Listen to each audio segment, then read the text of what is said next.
This is a blessing to be with the entire band. The last time I had an opportunity like this was when I sat down with Alabama. So to have all of you, my God, this is a blessing.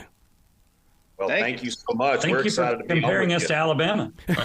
Oh, are you kidding me? When you got a song like Amazed, to me, that is the Can't Help Falling in Love from Elvis Presley of this generation. That song will fill my dance floor in a heartbeat. Well, thank you very much. We appreciate that. You know, between what you just said, that was a great, way to spin Amazed. And then we only other time we had something just as iconic as what you just said was Drew Carey. We were actually played him in and out of commercials for his show, and he said during the commercial, he said, "Hey, Lonestar with their song Amazed, they're the baby making it band in the history of country music." I totally get that. Well, the new album 10 to 1, this gave you guys the opportunity to step back into the studio. Did you have to give yourself permission to make slight changes or even big changes? Yeah, we gave ourselves quite a bit of leeway. I mean, we wanted to have fun on this record because I don't know, we take stuff seriously, but we're also just kind of goofy and silly. So anytime we have a chance to pay respect to the big hit, we did that. But also if there was a chance for us to be a little bit silly and goofy and make it unique and new, we took that chance as well. So songs like Come Crying to Me sound totally different than the original. Mm-hmm. We just wanted to completely reimagine it. Songs like Mr. Mom and No News, they're kind of just some fun, quirky little bits in it that, we just thought were more fun to play. So it's kind of everything. We definitely gave ourselves free rein to be creative. I think that's one of the reasons why I enjoy listening to live music, because you guys do take a chance up there on stage. But this time around, no live music. You guys went in the studio and did those changes. And you're right. It freshens it up. It gives it a new heartbeat. That was a really cool thing about the 10 to 1 record is this. It was no pressure. We just went in there. We already knew the songs, and it was just a matter of trying to make them a little bit fresher and a little more punchier than they were originally recorded. And because now with the kind of new modern recording technology and the new sound of country music, we're just trying to, make them a little fresher. And I think that Dean producing this album did a great job of bringing that to the front and making it sound just really amazing. I love the idea that you talk about the modern day technology, because that's another thing that evolves all the time, is that you don't know where it's going to go, and is there too much digital in an AI age? Right. Yeah, I think the main thing was just to keep the nostalgia. That's the main part that people recognize is the in any song. You just want to create and you have all this new technology to make it sound brighter and better. But the nostalgia is what you have to keep in songs like Amazed and I'm Already There. You have to keep it going. You don't want to lose that.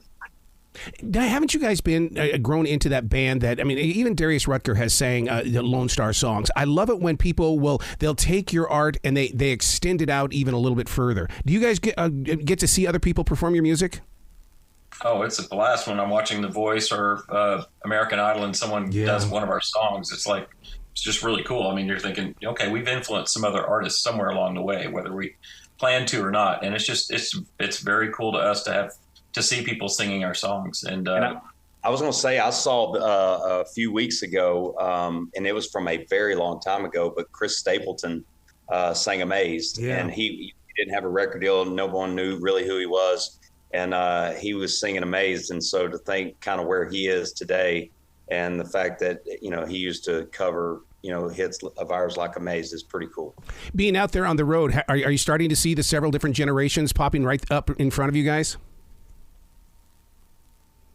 Absolutely. The kids that were in the car going on their way to school that were hearing our music, Mr. Mom and Front Porch Looking In, they're now bringing their kids to the shows. So it's really cool that our music has somehow become part of people's lives. And I think that's just one of the biggest things we could have, because it does keep our music fresher longer, and it gives us a little bit longer time to keep doing what we love to do.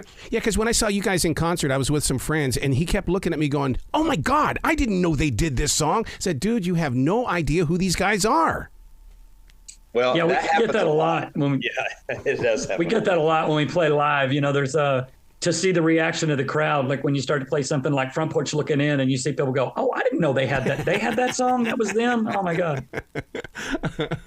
So where do you grow from here? Does this clear out your heart and your creative process in the way of going, okay, now that we've gone back in to remix this, we've got to start something new. What happens next? Well, we've already started a few things. We've been doing some writing of new original material, and I mean, it's really, really great. But I think probably the next thing that people will hear from us outside of the 10 to 1, which comes out Friday, June 2nd, we're taking some older iconic, not necessarily country songs, and putting the Lonestar spin on them. Really?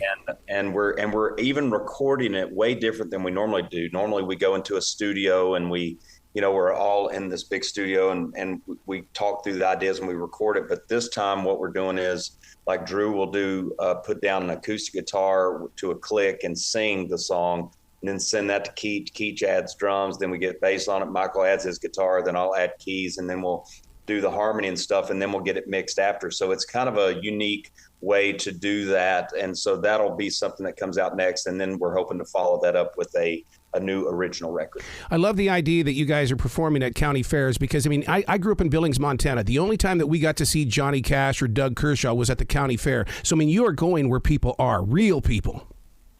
Yeah.